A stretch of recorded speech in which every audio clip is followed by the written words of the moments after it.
Hello வணக்கம், இது உங்கள் சிவி ஜோன். சொல்லுறோம், எப்படி இருக்கீங்க? இப்போ பற்றின தரமான சம்பவம், அதாவது கேப்டன்ஷிப் டாஸ்க். இந்த டாஸ்க்கை யார் வெற்றி பெறாங்களோ அவங்க தான் இந்த வாரம் வந்துட்டு கேப்டனாக வரப்போகிறாங்க. இதில் ஆல்ரெடி பார்த்தீங்கன்னா கனி, விக்கல்ஸ் விக்ரம், பிரவீன் ராஜ் இவங்க 3 பேரும் தான் வந்துட்டு போட்டியிட போகிறாங்க. அது வந்து அங்கே இருக்கிற ஆடியன்ஸ், அதாவது கண்டஸ்டன்ஸால் தேர்ந்தெடுக்கப்பட்டவங்க.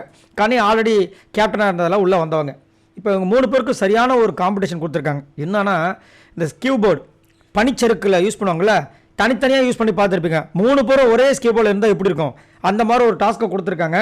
ஒரு கால் வெளியே சப்போஸ் வந்துருச்சுன்னா கூட அந்த ஒரு காலோட தான் இருக்கணும் உள்ள, சரிங்களா?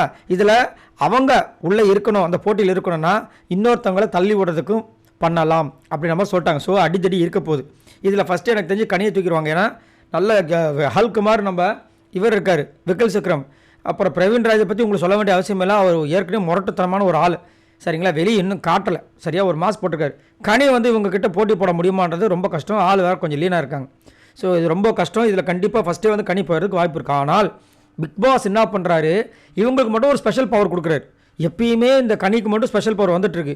இது எல்லா தலைக்கும் வருமா, இல்லை இவங்களுக்கு வந்ததுனால நம்மளுக்கு அப்படி தோணுதான் தெரியல. ஏன்னா இப்போ என்ன சொல்லியிருக்காங்கன்னா, ஃபஸ்ட்டு வந்து அந்த பொசிஷன் இருக்குது பாருங்க, அந்த ஒரே ஸ்கியூ போர்டில் 3 பேர் நிற்கணும்னு சொன்னதுனால ஃபஸ்ட்டில் நிற்கிறீங்களா, சென்ட்ரல் லாஸ்ட்டில் நிற்கிறீங்களா அப்படிமா கேட்கும்போது அந்த ஸ்பெஷல் பவர் கொடுத்துட்டாங்க. பிரவீன் என்ன பண்ணுறாரு, எனக்கு லாஸ்ட்டு வேணும், அது கொஞ்சம் சேஃப்டி. ஏன்னா சென்டராக அவங்க சப்போஸ் கனி நின்னாங்கன்னு வச்சுக்கோங்களேன், இவங்க 2 பேரும் ஃப்ரண்ட்டு பேக்கில் இருக்கவங்க ஏதாவது ஒரு அட்டகாசம் பண்ணாங்க, ஏன்னா போகிற இடத்துலலாம் போகலாம். அப்படி பண்ணும்போது கீழே ஊந்துருவாங்க. அதனால் அவங்க என்ன பண்ணார், இவர் எனக்கு லாஸ்ட் வேணும்னார் பிரவீன். இவங்க உடனே டப்புன்னு என்ன பண்ணாங்க, சென்ட்ரல் நம்மளுக்கு வேலைக்கு ஆகுது. ஏன்னா இவங்களுக்கு தான் ஃபஸ்ட்டு ப்ரிஃபரன்ஸ் கொடுத்துரு. என்ன ஸ்பெஷல் பவர்னா, அந்த இடத்துல எங்கே நீங்கள் நிற்கணுன்றது நீங்களே முடிவு பண்ணிக்கலாம், அதுக்கப்புறம் தான் அவங்க முடிவு பண்ணுவாங்க அப்படின்ற மாதிரி சொன்னதுனால இவங்க எனக்கு லாஸ்ட்டு இதை கொடுத்துருங்க அப்படின்னு சொல்லிட்டாங்க. இப்போ பிரவீன் வந்து எனக்கு சென்ட்ரு, விக்ரம் வந்துட்டு எனக்கு சரி ஃப்ரெண்ட்டு, வேறு வழி கிடையாதுன்னு சொல்லிட்டு அவர் நிற்கிறாரு. ஸோ பயங்கர ஃபன்னாக பயங்கர ட்ராஜடியாக இருக்க போது, யாருக்கு அடி விழுக போகுதுன்னு தெரியல, பார்க்கலாம். ஸோ நீங்கள் உங்களோட கருத்தை சொல்லுங்கள், இந்த டாஸ்கில் யார் வின் பண்ணுவாங்க, யார் வின் பண்ணால் நல்லாயிருக்கும்? மறக்காமல் சப்ஸ்கிரைப் பண்ணிட்டு பாருங்கள். பாய் நண்பர்களே.